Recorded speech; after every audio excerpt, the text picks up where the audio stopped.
इतना ऐठी है रात भर दिन भर 24 घंटा उन्हीं का भाषा बकबा। मैं ऑल इंडिया भिंडे बोल रहा हूँ। आगे वाली लाइन इस सबके ऊपर लागू है।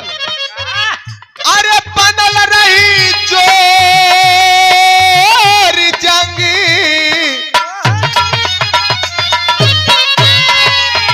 बनल रही जोर जंग तनक जवानी।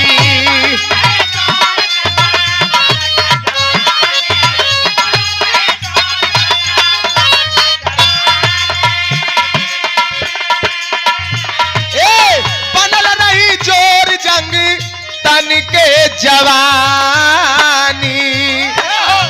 करिया का बारा सारी दुनिया तो हार हो हजार मिली हमी दावा।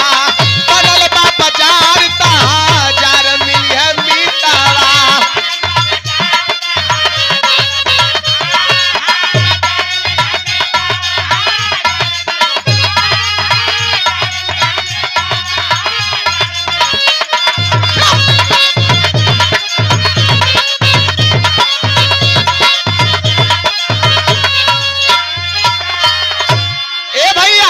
इस शरीर का जोर अगर देही में हो, इस शरीर का जवानी कब तक हो?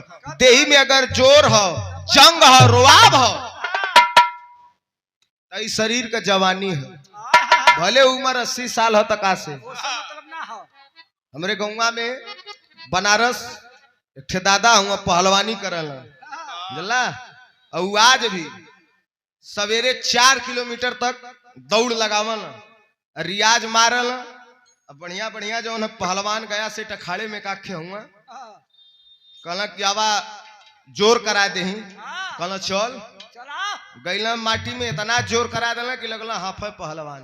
कहला रे दादा या वही, कहला का समझत हुआ लोगन, इस देही में ताव हो, अब वही भी हम चना खाए लेहिला। तो शरीर में अगर जंग है, जोश है, तो ओकर जवानी है।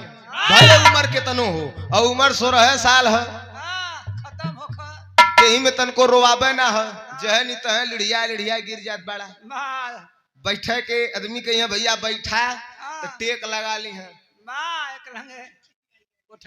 एक लंगिया उठंग जई है। अब मेहरारू देखी है तो लगी है लसीरियाए जल्लू ने, चला तो के शरबत पिया दही। आगे वाली लाइन में लिखना हो का